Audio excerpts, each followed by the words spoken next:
இன்னைக்கு கரண்ட்ல இருக்கக்கூடிய மிகப்பெரிய ஒரு உச்சமாக இருக்கக்கூடியவர் தான் தளபதி அவர்கள். ஆனால் அதை விட்டுட்டு தமிழக மக்களுக்காக நான் களம் காண வரேன் அப்படின்னு சொல்லிட்டு வர்றது தான் இவர்களுக்கு அச்சத்தை உண்டு பண்ணுது. இல்லை, அந்த ஒரு கருத்தே போய் அப்படின்றாங்க. என்னன்னா, ஒரு உச்ச இடத்துல இருக்கக்கூடிய இடத்த விட்டுட்டு நான் அரசியலுக்கு வரேன், மக்கள் பணி ஆற்றுறதுக்காக வரேன் அப்படின்னு விஜய் சொல்றதே போய். உதயநிதி கேட்டாரு, உங்க அப்பா வீட்டுல இருந்து எடுத்துட்டு வந்து கொடுக்குறீங்களா? இது யாருடைய அப்பன் வீட்டுல இருந்து எடுத்துட்டு வர்றது? எங்களுடைய பணம், மக்களுடைய பணம், மக்களுடைய வரி பணத்தை எடுத்து கொண்டு வந்து கொடுக்குறாங்க. இப்போ உதயநிதி எங்க? அவருக்கு கண்ணு தெரியலையா? காது கேட்கலையா? வாய் பேச முடியாம போயிட்டாரா? அவர் இப்ப என்ன உச்சத்துல இருந்தாரு? இன்னைக்கு துணை முதல்வரா இருக்கிறாரு. உதயநிதிக்கு அந்த தகுதி இருக்கும்போது மிக பிரம்மாண்டமான ஒரு உச்சத்துல இருந்தவருக்கு தமிழகத்தை ஆளக்கூடிய தகுதியும் இருக்கு. 2026 அப்புறம் இவங்களுக்கு என்ன வேலை இருக்கு? சும்மா தான் இருக்க போறாங்க. 2026 அப்புறம் மிக பிரம்மாண்டமாக தமிழக மக்களை முன்னிறுத்தி தமிழக மக்களுக்காக முதல்வரா அரியணை ஏற போறாரு. நிச்சயமாக அவர்தான் முதல்வர், மாற்று கருத்து இல்லை. கட்டவிழ்க்கப்பட்டுகிட்டு இருக்கக்கூடிய சுத்தமான அக்மார்க்கு பொய்ய புழுகிக்கிட்டு இருக்குது இந்த திமுக அரசாங்கம். திமுக அதுக்காக ஒரு ஐடி விங்க உண்டு பண்ணி தொடர்ச்சியா தமிழக வெற்றி கழகத்தின் மீது ஒரு தாக்குதலை நடத்தணும், அதன் பேர் அவப்பெயரை கொண்டு வரணும்னு மக்கள் எல்லாருக்கும் தெரியும்.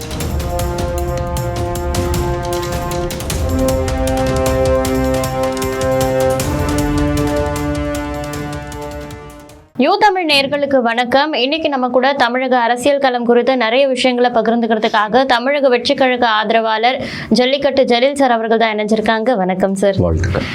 இப்போ தமிழக வெற்றி கழகத்துடைய நடவடிக்கைகளை முடக்கிறதுக்காக ஆளும் கட்சியா இருக்கக்கூடிய திமுக நிறைய வேலைகளை செய்யறாங்க, ஒரு உட்கட்சி பூசலை ஏற்படுத்துற அளவுக்கு வேலைகள் எல்லாம் செஞ்சுட்டு இருக்காங்கன்ற மாதிரி நிறைய தகவல்கள் சோசியல் மீடியால வலம் வருது.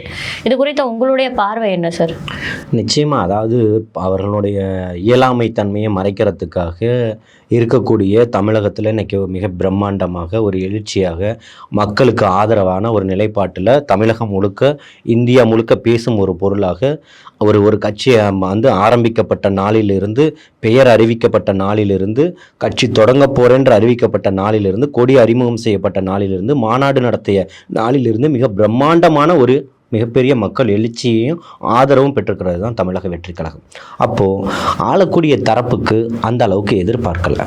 எல்லாம் 10ஓடு 11, அத்தோடு இது ஒன்று அப்படின்ற மாதிரி இருந்தால் ஒரு மனப்போக்கில் வந்தாங்க. அதுக்கு அவர்கள் மிகப்பெரிய ஒரு சப்பக்கட்டு கட்டுவாங்க. சிவாஜி கட்சி ஆரம்பித்தார், பாக்யராஜ் கட்சி ஆரம்பித்தார், இவர் கட்சி ஆரம்பித்தார், கமலஹாசன் கட்சி ஆரம்பித்தார். இவர்கள் போன்றவர்கள் இல்லை. இவர்கள் எல்லாம் நடிப்பில் ஒரு பெரிய உச்சமாக இருந்திருக்கலாம். இன்னைக்கு அதை விட மிகப்பெரிய ஒரு உச்சமாக, இன்னைக்கு கரண்ட்ல இருக்கக்கூடிய மிகப்பெரிய ஒரு உச்சமாக இருக்கக்கூடியவர் தான் தளபதி அவர்கள். ஆனால் அதை விட்டுட்டு தமிழக மக்களுக்காக நான் களம் காண வரேன் அப்படின்னு சொல்லிட்டு வர்றது தான் இவர்களுக்கு அச்சத்தை உண்டு பண்ணுது. இல்லை, அந்த ஒரு கருத்தே போய் அப்படின்றாங்க. என்னன்னா, ஒரு உச்ச இடத்துல இருக்கக்கூடிய இடத்த விட்டுட்டு நான் அரசியலுக்கு வரேன், மக்கள் பணி ஆற்றுறதுக்காக வரேன் அப்படின்னு விஜய் சொல்றதே போய். வாரிசு படத்துக்காக அவர் வாங்கின சம்பளமே 40 கோடி அப்படின்ற மாதிரியான பல தகவல்களை சோசியல் மீடியாவில் சொல்றாங்களே சார். அவங்க சொல்றதுக்கெல்லாம் அதான் சொல்றேன், அவங்க கண்ணை மூடிட்டு உலகம் இருந்துருச்சுன்னா பூனை மாதிரி தான் அவங்க. புரியுதுங்களா? கண்ணை மூடிட்டு தான் இருக்கணும். ஏற்கனவே 10 வருஷம் ஆட்சி இல்லாமல் இருந்துட்டு இந்த ஆட்சியை பிடிச்சாங்க. மக்கள் விரோதமாக இல்லாமல் மக்கள் நலனுக்காக ஆட்சி நடத்தியிருந்தாங்கன்னா அடுத்த முறை அவர்கள் கேட்காமையே வீட்டில் படுத்திருக்கும் போதே ஓட்டு விழுந்திருக்கும். ஆனால் வந்ததிலிருந்தே தொடர்ச்சியாக மக்கள் விரோத போக்கை தான் கையில் எடுத்திருக்கிறாங்க. தங்கச்சி ஸ்ரீமதி கள்ளக்குறிச்சியில் இறந்ததுல இருந்து தொடர்ச்சியாக தமிழகத்தில் தொடர்ச்சியாக இன்னைக்கு வரைக்கும் போராட்டங்கள் அடங்கவே இல்லை. மக்கள் விரோத போக்கில் தான் நடந்துக்கிட்டு இருக்கு. அப்போது இங்கே குறை சொன்னாதான் அங்கே அவங்களுடைய அடுப்பு எரியும், அவங்களுக்கான உணவு கிடைக்கும் அப்படின்றது தான் இருக்காங்க. இதுக்காக நாங்கள் இதை பண்ணிக்கிட்டு இருக்கோம், அதை பண்ணிக்கிட்டு இருக்கோம், மகளிர் ஊக்கத்தொகையை அதிகப்படுத்தியிருக்கோம். இதை இப்போ பொங்கல் தொகுப்பே உங்களால் கொடுக்க முடியலையே. ஏன் இல்லை? காசு இல்லைன்னு சொன்னீங்க. இன்னைக்கு எப்படி வருது காசு? அப்போ மேலும் கடன் வாங்க போறீங்க. யாரை கடன்காரங்களாக்குறீங்க? உதயநிதி கேட்டாரு, உங்க அப்பா வீட்டுல இருந்து எடுத்துட்டு வந்து கொடுக்குறீங்களான்னு. இது யாருடைய அப்பன் வீட்டுல இருந்து எடுத்துட்டு வர்றது? எங்களுடைய பணம், மக்களுடைய பணம், மக்களுடைய வரி பணத்தை எடுத்து கொண்டு வந்து கொடுக்குறாங்க. இப்போ உதயநிதி எங்க? அவருக்கு கண்ணு தெரியலையா? காது கேட்கலையா? வாய் பேச முடியாம போயிட்டாரா? இப்போ இது யாருடைய அப்பன் வீட்டுல இருந்து எடுத்துட்டு வர்றதுன்ற ஒரு கேள்வியை முன்னெலும்புதா இல்லையா? அப்ப அதுக்கு அவர் பதில் சொல்ல வேண்டிய இடத்துல இருக்காரா இல்லையா? இன்னைக்கு எங்க போயிட்டாரு? அவர் யாரு? நடிகர் இல்லையா? அவர் உச்சமா அவர் இப்ப என்ன உச்சத்துல இருந்தாரு, இன்னைக்கு துணை முதல்வரா இருக்கிறாரு. உதயநிதிக்கு அந்த தகுதி இருக்கும்போது மிக பிரம்மாண்டமான ஒரு உச்சத்துல இருந்தவருக்கு தமிழகத்தை ஆளக்கூடிய தகுதியும் இருக்குன்றதுதான் மக்கள் இன்னைக்கு புரிய வச்சுக்கிட்டு இருக்கிறாங்க. அதனுடைய பயத்தினுடைய வெளிப்பாடு தான் இந்த மாதிரி இவர்கள் அறைகோல் விட்டுட்டு இருக்காங்க. நிதிநிலையை தாண்டி வந்து பார்த்தோம்னா சட்ட ஒழுங்கு குறித்த உங்களுடைய பார்வை என்ன சார்? சட்டம் ஒழுங்கோட பார்வை என்னுடைய பார்வையும் இல்லை. நீங்க வந்து சாதாரணமா சாலையில போகக்கூடியவர்களை கேட்டாலே இன்னைக்கு சட்டம் ஒழுங்கு எப்படி இருக்கு அப்படின்றத சொல்லுவாங்க. விடியலுக்கான ஆட்சி, மக்களுக்கான ஆட்சி அப்படின்றதெல்லாம் தூக்கி போயிட்டு ரவுடிகளுக்கான ஆட்சி, கட்ட பஞ்சாயத்து பண்ணவர்களுக்காக இருக்கக்கூடிய ஆட்சி அப்படின்ற ஒரு நிலைப்பாட்டில் தான் இருக்குது. இப்போது நம்ம இந்த 3.5 ஆண்டுகால ஆட்சியில் முந்தா நாள் நடந்த சம்பவத்தை எடுத்துப்போம். ஓட்டேரியில் என்ன நடந்தது? ஒருவர் மது வாங்கி குடிக்கிறாரு, அவரை காவல்துறை கூட்டு போகுது, கட்ட பஞ்சாயத்து பண்ணப்படுது, 3000 ரூபாய் கேட்குறாங்க அப்படின்னு சொல்லிட்டு அவருடைய சகோதரி சொல்கிறாங்க. அந்த 3000 ரூபாயை என் தம்பி கொடுத்துருக்கலாம், ஆனால் நானாக இருந்தால் கொடுத்துட்டு வந்திருப்பேன். ஆனால் அவன் தன்னுடைய திருப்பியும் அவன் வந்து தாக்கப்படுறான், திருப்பியும் பொய் வழக்குக்காக அழைக்கப்படுறான். இப்படியே தொடர்ச்சியாக இந்த பணம் கொடுக்கலன்றதுக்காக இன்னைக்கு ஒரு உயிர் பலி போயிடுச்சு. அவன் சொல்லி எல்லாத்தையுமே அவங்க அக்காவுக்கு பேசி ரெக்கார்டிங் பண்ணி வச்சுட்டு தான் எந்த காவல் நிலையம் முன்பு நடந்ததோ அந்த காவல் நிலையம் முன்பு தீக்குளிச்சு இறந்துட்டான். இதுதான் விரும்புதா இந்த விடியலுக்கான மக்களுக்கான அரசு? இப்போ கேள்வி எழும்புதா இல்லையா? இப்போ 2 பேர் பெட்ரோலை ஊற்றி கொண்டிருக்கிறாங்க. அப்போது அதில் ஒருத்தர் இறந்துட்டாரு, இன்னொருத்தர் மருத்துவமனையில் இருக்கிறாரு. 5 பேர் கைது செய்யப்பட்டிருக்கிறாங்க. தமிழகத்தில் இன்னைக்கு ஆளக்கூடிய அரசனுடைய கூட்டணி கட்சியில் இருக்கக்கூடிய கட்சியை சார்ந்தவர்கள்னு சொல்லப்படுது. நாங்கள் என்ன கேட்குறோன்னா, அப்போ இருக்கக்கூடியவர்கள் எல்லாம் இன்னைக்கு பதட்டமான சூழல்களில் எப்படி இருக்காங்க? அண்ணா பல்கலைக்கழக மாணவிக்கு என்ன நடந்தது? அண்ணா நகர் மாணவிக்கு என்ன நடந்தது? கிருஷ்ணகிரி மாணவிக்கு என்ன நடந்தது? தூத்துக்குடி மாணவிக்கு என்ன நடந்தது? கள்ளக்குறிச்சி தங்கச்சி ஸ்ரீமதிக்கு என்ன நடந்தது? இப்போ தொடர்ச்சியாக இங்கே என்ன நடந்துகிட்டு இருக்குது? இப்படி தானே அராஜக போக்குல தான் இருக்குது. மக்கள் தொடர்ச்சியா குண்டர்களால் தாக்கப்பட்டுக்கிட்டு தான் இருக்கிறாங்க. கட்ட பஞ்சாயத்துகள் நடந்துகிட்டு தான் இருக்குது. எங்கேயும் இல்லை. இன்னைக்கு வட்டின்ற கொடுமையில மிக உச்சத்துக்கு போயிடுச்சு. 1 லட்சம் ரூபாய் கொடுத்தா அவனுக்கு வந்து வட்டிக்கு வட்டி வட்டிக்கு வட்டின்னு தான் வாங்கிட்டு இருக்கிறாங்க. இன்னைக்கு இருக்கக்கூடிய அந்த ஜெயலலிதா அவர்களுடைய காலகட்டத்தில் எல்லா கட்ட பஞ்சாயத்து கந்து வட்டியை ஒழிச்சாங்க. இப்போ ஒழிச்சிட்டாங்கன்னு சொல்லுங்க. கந்து வட்டியே இல்லையா? தமிழகம் முழுக்க தலை விரிச்சு ஆடுது. கந்து வெட்டி பிரச்சனை இல்லைன்னு சொல்ல மறுக்குமா திமுக அரசாங்கம்? இல்ல, ஏற்கனவே இப்படி ஒரு கட்ட பஞ்சாயத்து கந்து வட்டி இந்த பிரச்சனை எல்லாம் பிஸியா இருக்காங்க. இப்படி இருக்கக்கூடிய திமுகவினர் வந்து உங்க தமிழக வெற்றி கழகத்துடைய உட்கட்சி பூசலையும் வந்து ஏற்படுத்துறதுக்கான ஒரு முயற்சிகளை செய்யறாங்க அப்படின்னு சொல்லப்படுதே சார். ஆமாங்க, அவர்களுக்கு வந்து ஒரு கட்டுக்கோப்பா இருக்கக்கூடிய ஒரு மிக பிரம்மாண்டமான மாற்று சக்தி தமிழக மக்களால் உருவாக்கப்பட்டு வார்த்தெடுத்திருக்கக்கூடிய ஒரு மிகப்பெரிய ஒரு எழுச்சியான ஒரு வேலைகள் இருக்கு. இந்த உட்கட்சி பூசல் ஏற்படுத்துறது வேலையே இல்லையேங்க. 2026க்கு அப்புறம் எல்லாம் சும்மா தானே இருக்க போறாங்க. 2026க்கு அப்புறம் இவங்களுக்கு என்ன வேலை இருக்கு? சும்மா தான் இருக்க போறாங்க. 2026க்கு அப்புறம் மிக பிரம்மாண்டமாக தமிழக மக்களை முன்னிறுத்தி தமிழக மக்களுக்காக முதல்வரா வந்து அரியணை ஏற போறாரு. நிச்சயமாக அவர்தான் முதல்வர், மாற்று கருத்து இல்லை. அப்போ இவர்களுக்கு என்ன வேலை இருக்கு?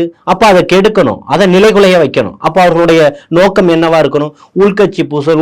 உள்கட்சி பூசல் தானே. அங்க என்ன வேணா நடந்துட்டு போகுது. உன் வீட்டுக்குள்ள பிரச்சனை இல்லைல்ல, அவங்க வீட்டுல எந்த பிரச்சனை நீ எதுக்கு எட்டி பார்த்துக்கிட்டு இருக்கிற? உன் கட்சியில கூடதான் எவ்வளவு பிரச்சனை நடந்தது. வெளிப்படையா பேச முடியலையே. அப்படி என்னதான் சார் உட்கட்சி பூசல்ன்றாங்க? என்னதான் மு.க. அழகிரி மு.க. ஸ்டாலின் அவர்களை விமர்சிச்சதை விட ஒருத்தர் விமர்சிச்சிருவாங்களா? கலைஞர் அவர்கள் மு.க. அழகிரியை விமர்சிச்சதை விட விமர்சிச்சிடுவாங்களா? சொல்லுங்க. இல்ல, அந்த கதைகள் வந்து பலருக்கும் தெரிஞ்ச ஒரு கதை தான். இதுவும் அதே மாதிரிதான். இங்க எந்த கதையும் கிடையாது. கட்டவிழ்க்கப்பட்டுகிட்டு இருக்கக்கூடிய சுத்தமான அக்மார்க்கு பொய்ய புழுகிக்கிட்டு இருக்குது இந்த திமுக அரசாங்கம். திமுக அதுக்காக ஒரு ஐடி விங்க உண்டு பண்ணி தொடர்ச்சியா தமிழக வெற்றி கழகத்தின் மீது ஒரு தாக்குதலை நடத்தணும், அதன் அவப்பெயரை கொண்டு வரணும்னு மக்கள் எல்லாருக்கும் தெரியும் இங்க என்ன நடந்துகிட்டு இருக்குன்னு. இவங்க போடுறதெல்லாம் அவங்க சட்டை கூட பண்றது கிடையாது. அவர் என்ன பண்ணணுமோ அதுதான் பண்றாரு, என்ன நினைக்கிறாரோ அதுதான் செய்யறாரு, என்ன ஒரு கட்டமைப்பை ஏற்படுத்தி இருக்கிறாரோ அதுக்குள்ளதான் வழி நடத்தி கொண்டு போய்கிட்டு இருக்கிறாரு. தொண்டர்கள் அந்த பக்கம் இருக்கிறாங்க, மக்கள் அந்த பக்கம் இருக்கிறாங்க. இதுல மாற்று கருத்து இல்லை. உங்களுக்கு என்ன பிரச்சனைன்னு கேட்கிறேன். தொடர்ந்து வெளிவரக்கூடிய அந்த ஜான் ஆரோக்கியசாமி அவருடைய ஆடியோக்கள் உணர்த்துறது என்னதான் சார்? அவருடைய ஆடியோக்கள் உணர்த்துறதுன்னா இவ வந்து உட்கட்சி பூசல் இருக்கு அப்படின்ற ஒரு விஷயத்தை தான் அவரோட ஆடியோ உணர்த்ததா பல பேர் பாக்குறாங்க. அங்கே எந்த விதமான உட்கட்சி பூசலும் கிடையாது, புரியுதுங்களா? இன்னைக்கு வரைக்கும் பொதுச் செயலாளர் அவராக தான் இருக்கிறாரு. அவருடைய தலைமையில தான் எல்லாமே நடந்துகிட்டு இருக்கு. இப்போ கூட இன்னைக்கு பனையூர்ல மாவட்ட செயலாளர்கள் ஒரு பார்ட் ஆஃப்ல ஒரு மாவட்ட செயலாளர்கள் கலந்தாய்வு கூட்டம் நடந்துகிட்டு இருக்குது. எல்லாம் தெளிவா போய்கிட்டு இருக்குது. இவர்களுடைய பதட்டத்துல இவர்கள் நிலை குலைந்து போய் இருக்கிறாங்க. அதுக்காக ஏதாவது வளரணும்னு டாஸ்மாக்ல இருக்கிறத வாங்கி குடிச்சிட்டு வளர்ற மாதிரி வளரிக்கிட்டு இருக்கிறார்கள் இவர்கள். ஜான் ஆரோக்கியசாமி ஆடியோ வந்து பொய் அப்படின்னு சொல்ல வரீங்களா? நிச்சயமா. அதாவதுங்க, அது உண்மையா இருந்தா கட்சி முதல் ஆடியோலயே அவர் மீது கடந்த நடவடிக்கை எடுத்திருக்கிறோம். அது உண்மை இல்லைன்றதுனால தானே இன்னைக்கு வரைக்கும் அமைதியாக இருக்கிறாங்க. அதை கடந்து போய்கிட்டு இருக்கிறாங்க. இவர்களுக்கெல்லாம் பதில் சொல்ல வேண்டிய அவசியமும் இல்லையே. புசி ஆனந்த் அவருடைய பொதுச் செயலாளராக இருக்கக்கூடிய புசி ஆனந்த் அவர்களுடைய நடவடிக்கை எப்படி இருக்குன்னு பார்க்குறீங்க சார்? ஏன்னா அவருடைய செயல்பாடுகள் ரொம்ப சிறப்பாக இருக்கிறதா எல்லாம் பார்க்குறாங்க. ஆனால் பின்பக்கம் பார்த்தீங்கன்னா அவருடைய ஆதிக்கம் தான் கட்சியில் நிறைய இருக்குது. தளபதியே வந்து அவர் செயல்பட விட மாட்டார், அவர் தான் எல்லாத்துலேயும் முழுக்க ஆதிக்கம் செலுத்துறாரு அப்படின்னு சொல்கிறாங்க. அதோடைய உங்களுடைய கருத்து என்ன? அவருடைய ஆதிக்கம் எப்படிப்பட்டது அப்படின்னு சொன்னால், அவர் வந்து புதுவையில் வந்து பார்த்திங்கன்னா பாண்டிச்சேரியில் வந்து பார்த்திங்கன்னா ஒரு ரசிகராக உள்ளே வராரு. ரசிகராக உள்ளே வந்து மெல்ல மெல்ல ஒரு பொறுப்புக்களாக வந்து இன்றைக்கி பொதுச் செயலாளராக இருக்கிறார். தமிழக வெற்றி கழகத்தினுடைய பொதுச் செயலாளராக இருக்கிறார்.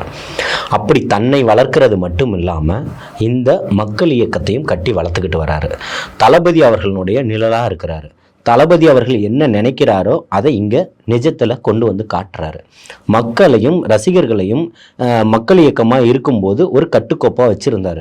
இன்னைக்கு ரசிகர்கள் தொண்டர்களாக மாறியும் அவர்கள் சொல்லக்கூடிய சொல்லுக்கு கட்டுப்பட்டு அனைவரும் ஒரே கோட்டில் நிற்கக்கூடிய அளவுக்கு வச்சிருக்கிறாரு ஒரு பொதுச் செயலாளர் அப்படின்னு சொன்னால், இந்த மாதிரி ஒரு பொதுச் செயலாளரை அதிமுகலையோ திமுகலையோ மற்ற கட்சியில் காட்டுங்கன்னு சொல்கிறேன். திமுகவில் இல்லையா கோஷ்டி பூசல்? ஆனால் நீங்கள் வந்து தாவேக்கால காட்டிட முடியுமா? முடியாது. நீங்கள் இப்போ அதிமுகவில் இல்லையா கோஷ்டி பூசல்? அதிமுக 4 உடஞ்சி போய் கூட இருக்கக்கூடிய 4 பேர்ட்டையுமே ஒரு உட்கட்சி பூசல்கள் நடந்துகிட்டு இருக்கு. ஆனால் தாவேக்கால எந்த பூசல்கள் இருக்கு? இப்போ ஒரு மிகப்பெரிய கட்டமைப்போட வழி நடத்தக்கூடியவர் தான் அவர். அதுல மாற்று கருத்தே கிடையாது. அவருடைய ஒவ்வொரு செயல் திட்டமும் நாளைய மக்களுக்கு போய் சேரணும், தொண்டர்கள் கட்டுக்கோப்பா கொண்டு போகணும், தொண்டர்களை இப்படிதான் வழி நடத்தணும், அது வழிகேடா போயிடக்கூடாது அப்படின்றதுக்காக மிகுந்த கவனத்தோட இன்னைக்கு காலையில் ஆரம்பிக்கிறாரு.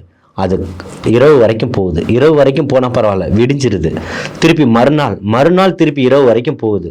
அதே இடத்துல உட்காந்து கிட்டத்தட்ட 36 மணி நேரம் ஒரே இடத்துல உட்காந்து தான் கொண்ட மக்கள் வந்திருக்காங்க, தொண்டர்கள் வந்திருக்காங்க, காத்து கிடக்குறாங்க, அவங்கள காக்க வைக்க கூடாதுன்றதுக்காக உணவு உறக்கம் இல்லாமல் ஒரே இடத்துல நின்று பண்ணியிருக்கிறாருன்னா, இந்த தமிழகத்தினுடைய வரலாற்றில் ஒரு பொதுச் செயலாளரை காட்டுங்க.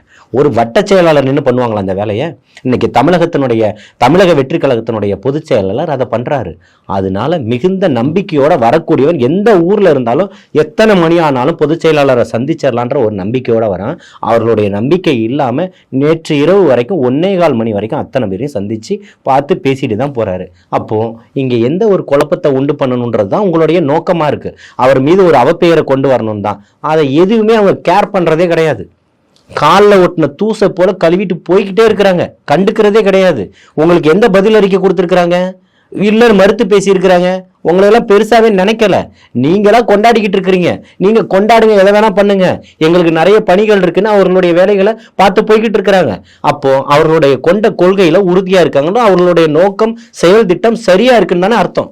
இவ்வளவு நேரம் எங்களுக்காக எங்களுடைய பல கேள்விகளுக்கு உங்களுடைய நேரம் ஒதுக்கி ரொம்ப தெளிவான விளக்கங்களை கொடுத்தீங்க. நல்ல நோக்கங்கள் வெற்றி பெற வாழ்த்துக்கள். நன்றி சார். வாழ்த்துக்கள்.